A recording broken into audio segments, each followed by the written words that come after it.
आज के दिन मनाया जाता है। दरअसल आपको बता दें कि डॉक्टर भीमराव अंबेडकर की 125वीं जयंती के अवसर पर सरकार ने आज के दिन को संविधान दिवस के रूप में घोषित किया था और तब से हर साल संविधान दिवस मनाया जाता है और आज 11वां संविधान दिवस है। हालांकि 2015 से पहले की अगर हम बात करें तो आज के दिन को राष्ट्रीय विधि दिवस के रूप में मनाया जाता था। जब हम संविधान की बात करते तो हमारा संविधान जो है वो भारत की एकता और अखंडता का आधार के तौर पर इसे हम देखते हैं। हम मूल सिद्धांत और मूल अधिकारों की बात करते हैं और ऐसे में संविधान की जो प्रासंगिकता है वो आज भी बनी हुई है, क्योंकि 1949 को जब बाबा साहेब ने सिर्फ संविधान नहीं दिया बल्कि देश को नई चेतना दी और इस चेतना ने करोड़ों भारतीयों को अपने अधिकारों की बात करने के लिए लड़ने की हिम्मत दी, उन्हें भरोसा दिया कि आप अपने लिए आवाज़ उठाइए। और आज विश्व का सबसे बड़ा लोकतंत्र भारत अपने संविधान की 76वीं वर्षगांठ मना रहा है। तो आज का दिन बेहद ही खास और बेहद ही महत्वपूर्ण, क्योंकि आज का दिन भारत की पहचान, अधिकार और जिम्मेदारियों को याद दिलाने वाला ये दिन है। और अब से कुछ ही देर में ये कार्यक्रम की शुरुआत होगी। सीधी तस्वीरें आपको दिखा रहे हैं संसद भवन से, जहां केंद्रीय कक्ष यानी संविधान सदन में अब से कुछ ही देर में ये कार्यक्रम शुरू होगा। प्रधानमंत्री नरेंद्र मोदी इस कार्यक्रम में शामिल होते हुए नजर आएंगे। साथ ही उपराष्ट्रपति सीपी राधाकृष्णन और देश के राष्ट्रपति द्रौपदी मुर्मू इस कार्यक्रम में शामिल होंगी। आपको बता दें कि इस कार्यक्रम के दौरान अध्यक्ष और उपराष्ट्रपति सभा को संबोधित करेंगे, जिसके बाद राष्ट्रपति का भी आज अभिभाषण होगा। और ये सीधी तस्वीरें इस समय हम आपको दिखा रहे हैं संसद भवन से, ये सीधी तस्वीरें।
माननीय सभासदों, महामहिम राष्ट्रपति जी,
भारत माता की।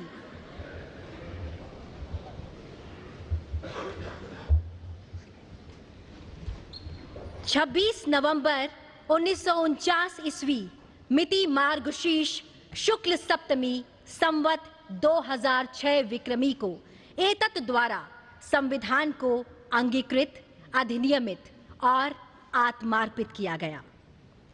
हमारा संविधान हमारा स्वाभिमान, और ये हम सभी के लिए बड़े हर्ष और गर्व की बात है कि इस वर्ष देश संविधान को अंगीकार किए जाने की 76वीं वर्षगांठ मना रहा है।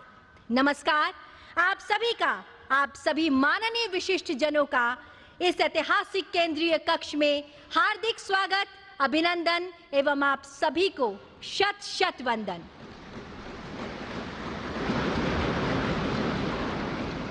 इस कार्यक्रम का शुभारंभ करने हेतु मेरा सादर अनुरोध माननीय लोकसभा अध्यक्ष श्री ओम बिरला जी से कि आप मान्यवर कृपया स्वागत संबोधन प्रस्तुत करने की कृपा करें। संविधान दिवस के पावन अवसर पर सभी देशवासियों को हार्दिक बधाई, शुभकामनाएं। इस पावन अवसर पर आज हम भारत की संविधान सभा के अध्यक्ष डॉक्टर राजेंद्र प्रसाद जी, हमारे संविधान के शिल्पकार बाबा साहब डॉक्टर भीमराव अंबेडकर जी एवं संविधान सभा के सभी मान्य सदस्यों का आदरपूर्वक नमन करते हैं। उनके अद्भुत ज्ञान, विवेक, दूरदृष्टि और अथक परिश्रम से ही ऐसा महान संविधान मिला जो में न्याय, समानता, बंधुत्व और हर नागरिक के सम्मान और गरिमा की गारंटी देता है।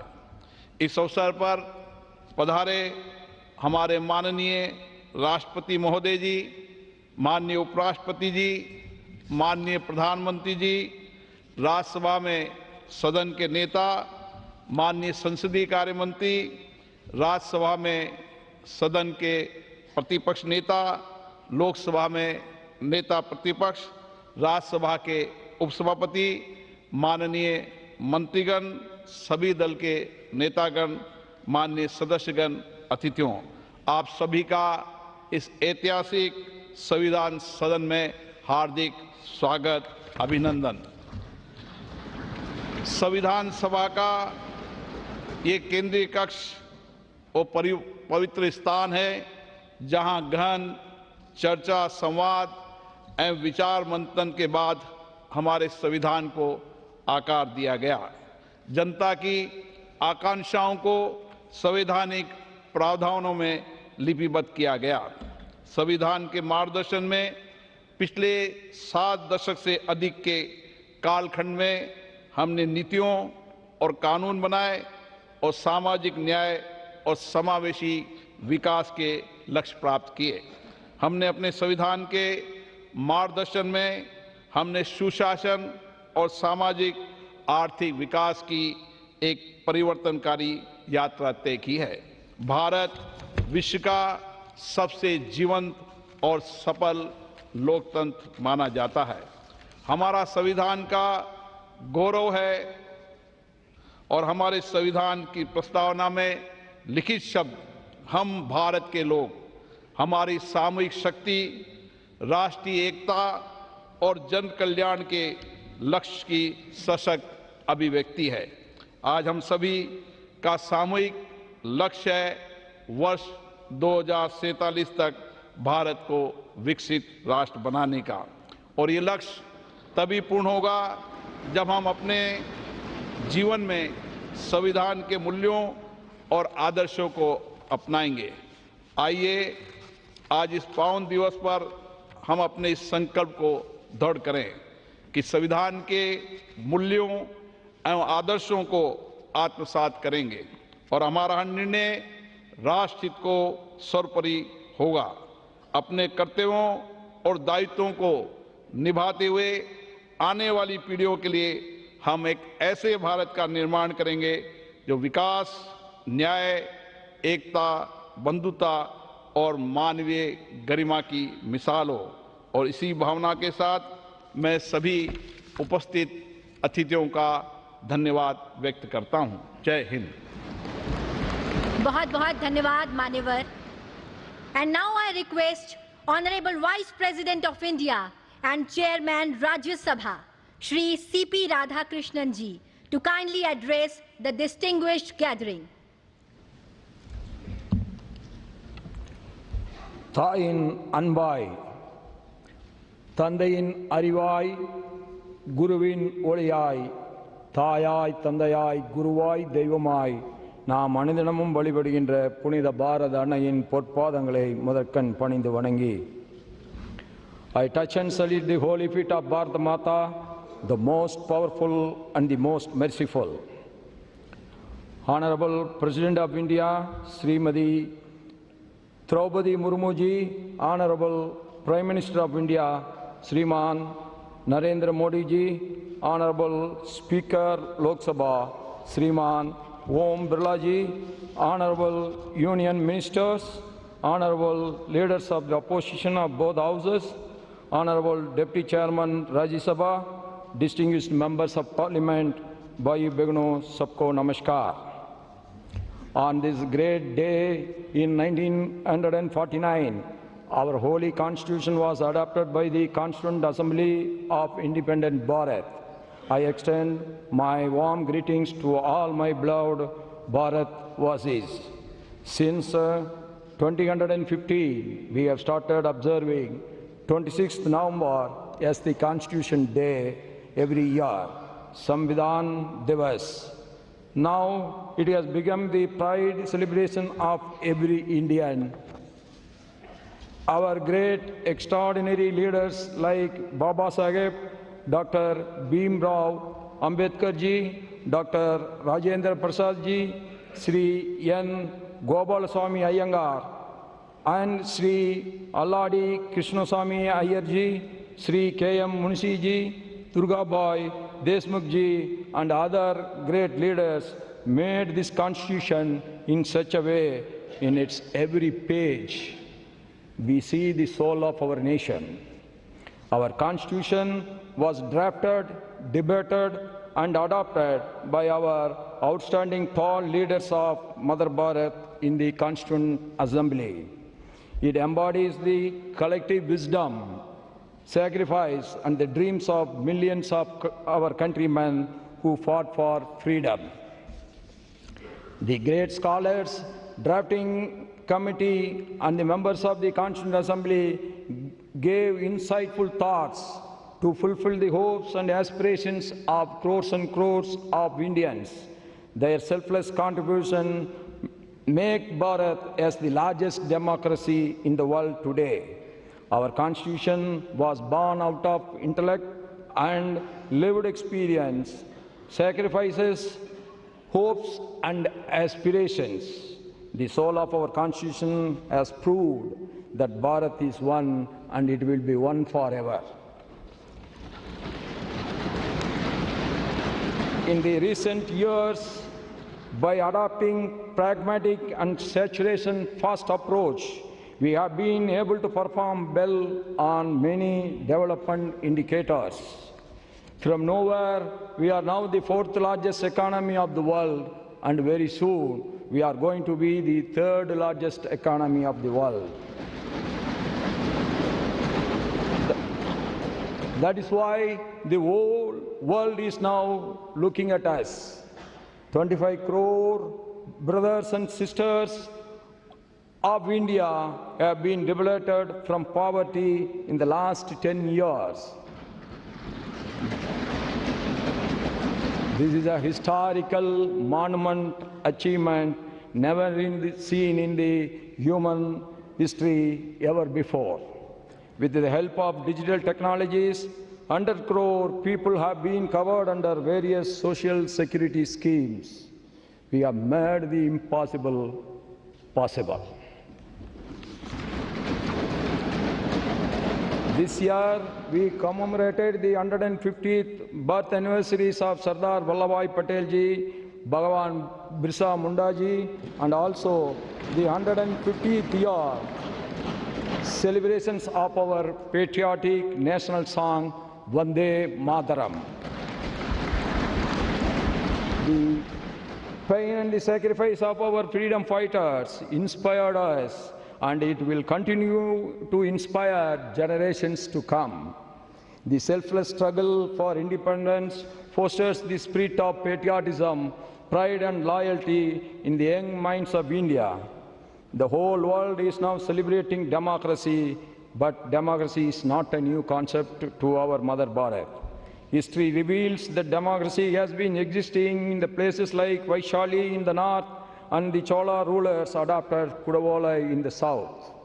That makes us proud to call Bharat as the mother of democracy. No democracy can survive without the consciousness contribution of the citizens. In our Mother Bharat, every citizen, whether he or she, rich or poor, always contribute to strengthen the democracy. During the elections held in Jammu and Kashmir in 2024, after abrogation of Article 370, the voter turnout in large number make the world to understand our faith in democracy again. In the recently held Bihar elections, voter turnout, particularly that of women in large numbers, has added another precious diamond in the crown of our Mother Bharat democracy. The contributions made by the women members of the Constituent Assembly was uncomparable. On behalf of all of us, I pay our tributes to the great contributions of the women leaders in the Constituent Assembly. I quote the famous speech of our great woman leader in the Constitutional Assembly, Hansa Mehta ji. Quote, "We have asked for is social justice, economic justice, and political justice," unquote. The Nari Shakti Vandan Adhiniyam, enacted in 2023, is a befitting tribute to the contributions of the women members of the Constituent Assembly and the women of our motherland. This act will give equal opportunity to our mothers and sisters to come forward and contribute in the nation building to make India the superpower of the world. As the governor of states of Jharkhand, Maharashtra and Telangana, I had the privilege of interacting with the tribal communities. No one can forget the significant role and sacrifice of the tribal community and our tribal leaders in the freedom movement, yes, also in the Constituent Assembly. It is a matter of pride that since 2021, we have started to commemorate the Janjatiya Gaurav Divas, to remember the great sacrifice and recognize their struggles of our tribal leaders and community in the movement to liberate India from the colonial rule. Our Constitution reflects our strong commitments towards social justice and economic empowerment of scheduled caste, scheduled tribe, backward classes, and the other weaker sections of the society. We all are proud of our Constitution. Yes, it carries the inclusive spirit. The ideals of justice, liberty, equality, and fraternity in the preamble ensure that every citizen, regardless of caste, creed, gender, language, region, or religion, has the rightful place in Bharat. The members of the Constituent Assembly debated and discussed over a period of 2 years, 11 months, and 17 days with one common goal: to create a landmark constitution for our motherland. In the same spirit of our constitution makers, we all should now work together towards the goal of Viksit Bharat during this Amrit Kal. In the globally changing economic and socio-political scenario, we all must be ready for reforms in many spheres.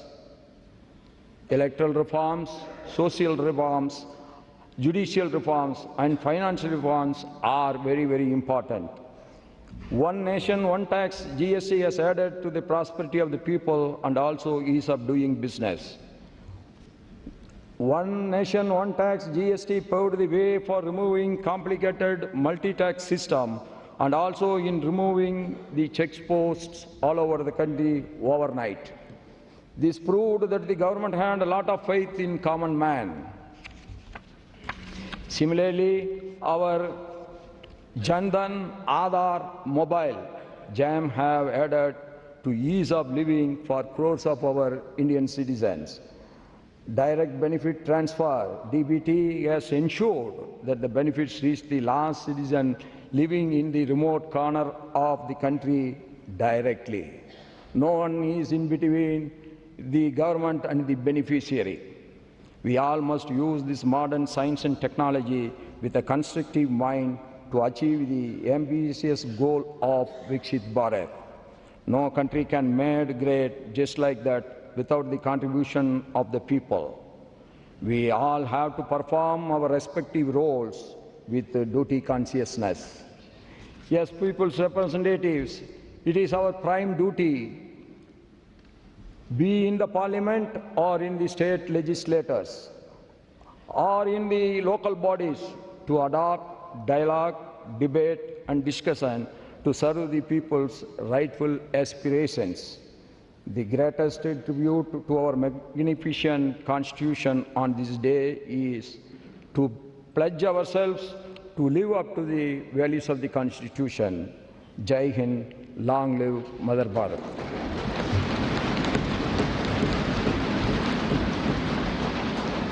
Thank you very much sir. आज का ये ऐतिहासिक दिन हमारे संविधान को समर्पित है। संविधान की स्वीकृति की 76वीं वर्षगांठ के शुभ अवसर पर हम मलयालम, मराठी, नेपाली, पंजाबी, बोडो, कश्मीरी, तेलुगु, उड़िया और असमिया, इन 9 भाषाओं में भारत के संविधान के विमोचन के आज साक्षी होंगे। जी हां, इनमें बोडो और कश्मीरी का पहली बार संविधान में संस्करण होने जा रहा है और अन्य भाषाओं में कॉन्स्टिट्यूशन का अपडेटेड संस्करण शामिल है, जिसमें पंजाबी का संस्करण 50 साल के बाद हो रहा है। माननीय राष्ट्रपति जी, कृपया इनका लोकार्पण कर इस क्षण को इतिहास में स्वर्ण अक्षरों से अंकित करने की कृपा करें। भारत के संविधान का उसकी 8वीं अनुसूची में उल्लिखित 22 भाषाओं में से 9 भाषाओं असमिया, बोडो, कश्मीरी, मलयालम, मराठी, नेपाली, उड़िया, पंजाबी, तेलुगु का विमोचन किया जा रहा है, जिनमें बोडो और कश्मीरी नवीनतम प्रथम संस्करण है व अन्य भाषाओं में अद्यतन संस्करण है। हमारी ये 9 भाषाएं असम, केरल, महाराष्ट्र, सिक्किम, ओडिशा, पंजाब, आंध्र प्रदेश तथा तेलंगाना, और जम्मू कश्मीर संघ राज्य क्षेत्र में जनसाधारण द्वारा प्रयोग में लाई जाती है। बहुत बहुत धन्यवाद।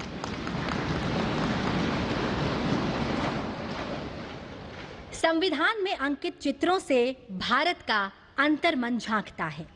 संविधान में इन चित्रों को उकेरा शांति निकेतन के कला भवन के प्राचार्य एवं विख्यात चित्रकार नंदलाल बोस जी और उनकी टीम ने। इन्हीं की सुंदर झलक है पुस्तक भारतीय संविधान में कला और कैलीग्राफी। अब मेरा विनम्र अनुरोधन है आपसे माननीय राष्ट्रपति जी कि आप इस प्रकाशन का ई-रिलीज करने की कृपा करें।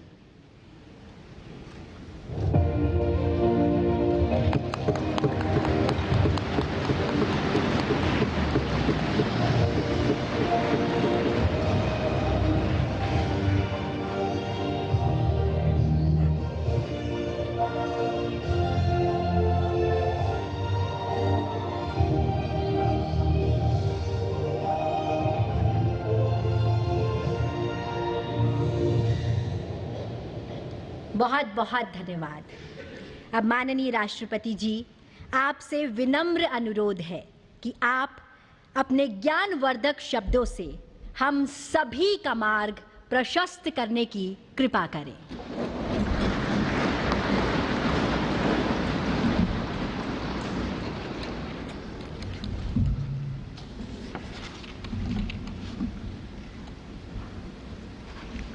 उपराष्ट्रपति श्री सीपी राधाकृष्णन जी, प्रधानमंत्री श्री नरेंद्र मोदी जी, लोकसभा अध्यक्ष श्री ओम बिरला जी, राज्यसभा के उपसभापति श्री हरिवंश जी, राज्यसभा में सदन के नेता श्री जेपी नड्डा जी, राज्यसभा में विपक्ष के नेता श्री मल्लिकार्जुन खड़गे जी, संसदीय कार्य मंत्री श्री किरेन रिजिजू जी, लोकसभा में विपक्ष के नेता श्री राहुल गांधी जी, सभी सांसदगण और प्यारे देशवासियों, संविधान दिवस के ऐतिहासिक अवसर पर आप सबके बीच आकर मुझे हार्दिक प्रसन्नता हो रही है।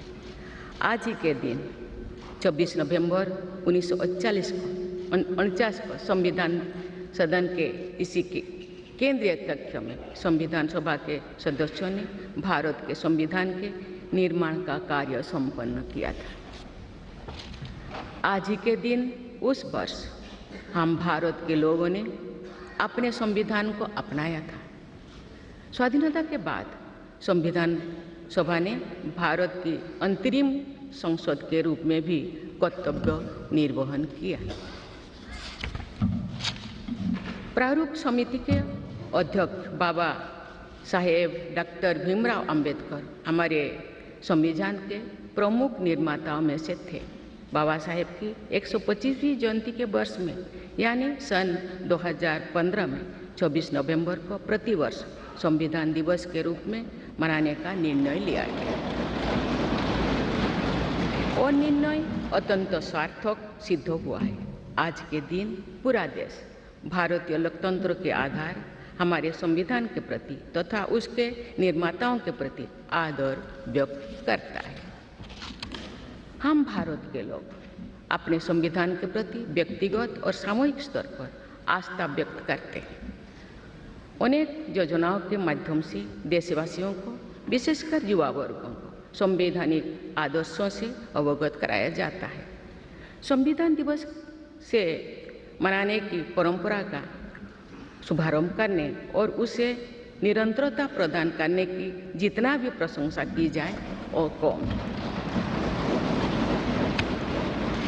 माननीय सांसदगण संसदीय प्रणाली को अपनाने के पक्ष में संविधान सभा में जो ठोस तर्क दिए गए थे वो आज भी प्रासंगिक है। विश्व के विशालतम लोकतंत्रों में जन आकांक्षाओं को अभिव्यक्त करने वाली भारतीय संसद विश्व के अनेक लोकतंत्र के लिए आज एक उदाहरण के रूप में प्रतिष्ठित है। हमारे संविधान निर्माता चाहते थे कि संविधान के माध्यम से हमारा सामूहिक और व्यक्तिगत स्वाभिमान सुनिश्चित रहे। मुझे ये कहते हुए बहुत प्रसन्नता होती है कि बीते दशक में हमारे संसद ने जन आकांक्षाओं को अभिव्यक्त करने के अत्यंत प्रभावी उदाहरण प्रस्तुत किया है। संविधान निर्माताओं की अपेक्षाओं पर खरा उतरने के लिए मैं आप सभी सांसदों को बहुत बहुत बधाई देती हूँ। साथ ही कृतज्ञ राष्ट्र की ओर से मैं संविधान सभा के परम सम्मानीय सदस्यों की स्मृति में सादर नमन करती हूँ। हमारे संविधान के अंतरात्मा जिन आदर्शों में अभिव्यक्त होती है वो आदर्श है सामाजिक, आर्थिक एवं राजनैतिक न्याय, स्वतंत्रता, समता और बंधुता। मुझे ये देखकर हर्ष होता है कि इन सभी आयामों पर संसद सदस्यों ने संविधान निर्माताओं की परिकल्पनाओं को यथार्थ स्वरूप प्रदान किया है। हमारी संसदीय प्रणाली की सफलता के ठोस प्रमाण के रूप में आज भारत विश्व की तीसरी सबसे बड़ी अर्थव्यवस्था बनने की ओर तेज गति से अग्रसर है। भारत में लगभग 25 करोड़ लोगों के गरीबी की सीमा रेखा से बाहर आने से आर्थिक न्याय के पैमाने पर विश्व की सबसे बड़ी सफलता अर्जित है। हमारे संविधान में सामाजिक न्याय को प्रमुखता दी गई है। सामाजिक न्याय के आदर्शों के अनुरूप समावेशी विकास के प्रयास किए जा रहे हैं। ऐसे अनेक प्रयासों में इकोनॉमिकली वीकर सेक्शंस के लिए शिक्षण संस्थाओं और रोजगार में आरक्षण का प्रावधान करना, दिव्यांगजनों की परिभाषा को विस्तार देते हुए उनके हित में विशेष अधिनियम लागू करना और उसे कार्यरूप देना तथा राष्ट्रीय पिछड़ा वर्ग आयोग को संवैधानिक दर्जा प्रदान करना शामिल है। 3 तलाक से जुड़े सामाजिक कुरीति पर अंकुश लगाकर संसद ने हमारी बहनों बेटियों के सशक्तिकरण और सामाजिक न्याय की दिशा में ऐतिहासिक कदम उठाए हैं। देश के आर्थिक एकीकरण के लिए स्वाधीनता के बाद का सबसे बड़ा टैक्स सुधार गुड्स एंड सर्विसेज टैक्स के रूप में किया गया है। आर्टिकल 370 के प्रावधानों को निरस्त करके देश के समग्र राजनैतिक एकीकरण के मार्ग में बाधक बने हुए अवरोध को दूर किया गया। नारी शक्ति बंधन अधिनियम द्वारा वुमेन लीड डेवलपमेंट के एक नए युग आरंभ होगा। नारी शक्ति अर्थात मातृशक्ति के बंधन का हमारे संस्कृति में अत्यंत महत्वपूर्ण स्थान रहा है। इस वर्ष 7 नवंबर से हमारा राष्ट्रगीत वंदे मातरम की रचना के 150 वर्षों पूरी होने के उपलक्ष्य में देशव्यापी स्मरण उत्सव मनाया जा रहा है। ये स्मरण उत्सव भारत माता को समृद्ध, सशक्त और आत्मनिर्भर बनाने का संकल्प का अवसर है। मुझे विश्वास है कि इस राष्ट्रीय संकल्प की सिद्धि के लिए आप सभी सदस्यगण देशवासियों को दिशा और प्रेरणा प्रदान करेंगे। हमारा संविधान हमारी राष्ट्रीय अस्मिता का ग्रंथ है। ये हमारी राष्ट्रीय पहचान का ग्रंथ है। ये कॉलोनियल माइंडसेट का परित्याग करके नेशनलिस्ट माइंडसेट के साथ देश को आगे बढ़ाने की मार्गदर्शक ग्रंथ है। इसी भावना के अनुरूप सामाजिक और तकनीकी बदलाव को ध्यान में रखते हुए क्रिमिनल जस्टिस सिस्टम से जुड़े महत्वपूर्ण अधिनियम लागू किए गए हैं। दंड के स्थान पर न्याय की भावना पर आधारित भारतीय न्याय संहिता, भारतीय नागरिक सुरक्षा संहिता और भारतीय साक्ष्य अधिनियम को लागू किया गया है। ऐसे अनेक प्रगतिशील वैधानिक को सार्थक विमर्श के बाद पारित करने के लिए मैं संसद सदस्यों की मुक्त कंठ से सराहना करती हूँ। संविधान संशोधन के प्रावधानों के महत्व पर चर्चा करते हुए इस बात को रेखांकित किया गया था कि संविधान में ही ऐसी व्यवस्था होनी चाहिए जिसके बल पर भावी पीढ़ियां आवश्यक अनुसार समयानुकूल संशोधन कर सकें। इस प्रकार संविधान निर्माताओं ने हमारे संविधान को गतिशीलता और जीवंतता प्रदान की है। माननीय सांसदगण, हमारे संविधान निर्माताओं ने भारत के लोकतंत्र को संवैधानिक आधार प्रदान करने के साथ साथ हमारी राष्ट्रीय एकता का ताना बाना भी बुना। संविधान निर्माण में अग्रणी भूमिका निभाने के साथ साथ सरदार पटेल ने अनेक रियासतों के विलय का महान कार्य करके भारत की एकता को नया स्वरूप दिया। इस वर्ष सरदार पटेल की 150वीं जयंती देशवासियों ने मनाई। उनकी 150वीं जयंती के उपलक्ष्य में पिछले वर्ष से आगामी वर्ष तक चलने वाले कार्यक्रम के माध्यम से देशवासी राष्ट्रीय एकता तथा गौरव की आदर्शों से जुड़ेंगे। हमारी संसद हमारे राष्ट्र का प्रतिबिंब है। लौह पुरुष सरदार वल्लभ भाई पटेल के आदर्शों को प्रसारित करने तथा कार्यरूप देने में आप सबका योगदान महत्वपूर्ण है। जौन अभिव्यक्ति को परिलक्षित करने वाली हमारे संसदीय प्रणाली विभिन्न आयामों पर और अधिक मजबूत होती गई है। वयस्क मताधिकार का प्रावधान करके हमारे संविधान द्वारा जनता के विवेक पर जो आस्था व्यक्त की गई है, उसकी सफलता की विश्व के अन्य अनेक देशों में सराहना की जाती है। पिछले कुछ वर्षों के दौरान महिला मतदाताओं द्वारा बढ़ चढ़कर मतदान करना हमारी लोकतांत्रिक चेतना को विशेष सामाजिक अभिव्यक्ति देता है। महिला, युवा, गरीब, किसान, अनुसूचित जाति और जनजाति समुदाय के हमारे देशवासी, मिडिल क्लास तथा न्यू मिडिल क्लास के लोग हमारी लोकतांत्रिक प्रणाली को पंचायत से संसद तक मजबूती से दे रहे हैं। हमारी समावेशी लोकतंत्रों में जन जन की भागीदारी को प्रोत्साहित किया जा रहा है। धरती आबा भगवान बिरसा मुंडा की जयंती के दिन जनजातीय गौरव दिवस मनाने की परंपरा शुरू की गई है और उसे बहुआयामी विस्तार दिया जा रहा है। भगवान बिरसा मुंडा की 150वीं जयंती से जुड़े समारोह देश भर में वर्षों पर्यंत आयोजित हुई। विरासत और विकास को जोड़ने वाली जनजातीय परंपराओं का संरक्षण और संवर्धन किया जा रहा है। संवैधानिक आदर्शों में निहित सर्वसमावेशी दृष्टि हमारी शासन व्यवस्था को दिशा प्रदान करती है। हमारे संविधान में निहित नीति निर्देशक तत्व हमारी शासन व्यवस्था के लिए मार्गदर्शन प्रदान करते हैं। संविधान सभा के अध्यक्ष डॉक्टर राजेंद्र प्रसाद ने कहा था कि जो स्वाधीनता हमने प्राप्त की है उसकी रक्षा करना और उसको बनाए रखना तथा जनसाधारण के लिए उसको उपयोगी बनाना उन पर निर्भर करता है जो इस संविधान का क्रियान्वयन करेंगे।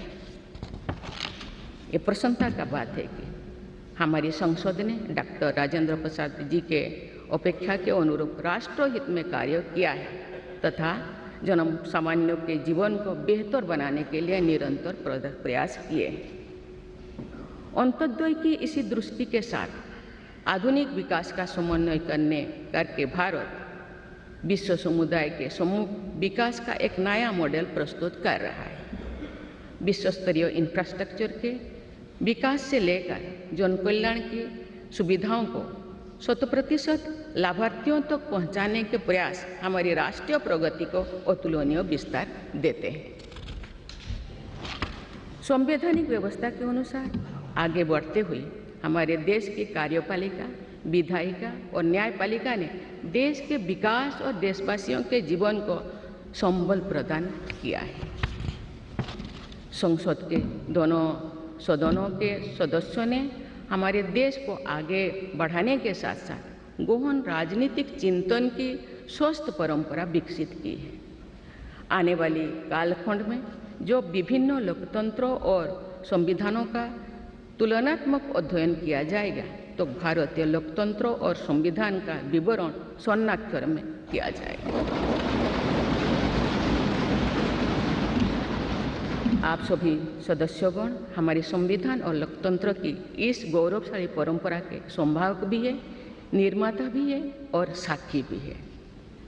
मुझे विश्वास है कि हमारी संसद के दिशा निर्देश में भारत को विकसित राष्ट्र बनाने के संकल्प को अवश्य सिद्ध किया जाएगा। इसी दृढ़ विश्वास के साथ मैं सभी माननीय सदस्यों को संविधान दिवस की पुनः बधाई देती हूँ और सभी देशवासियों की स्वर्णिम भविष्य की कामना करती हूँ। धन्यवाद। जय हिंद, जय भारत।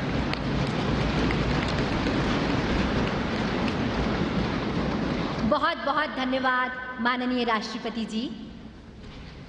और अब आपसे विनम्र अनुरोध है कि आज के इस विशेष अवसर पर आप पूरे राष्ट्र के साथ उद्घोषिका का वाचन करें।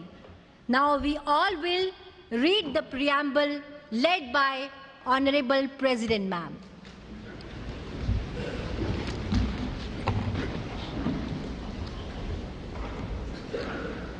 हम भारत के लोग भारत को एक संपूर्ण प्रभुत्व संपन्न सामाजिक पंथनिरपेक्ष लोकतंत्रात्मक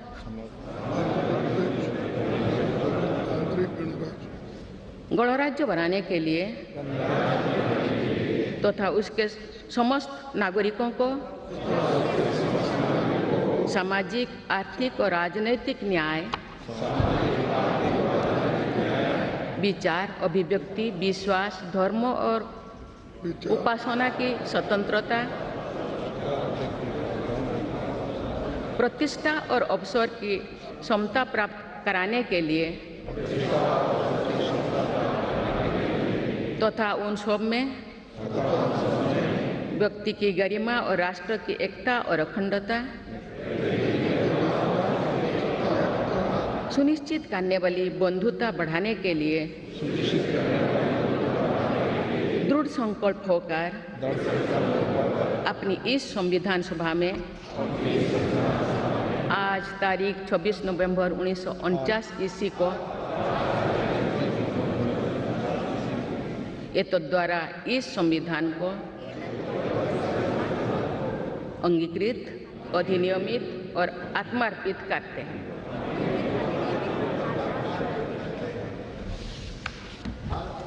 भारत माता की जय। और अब राष्ट्रगान का सम्मान।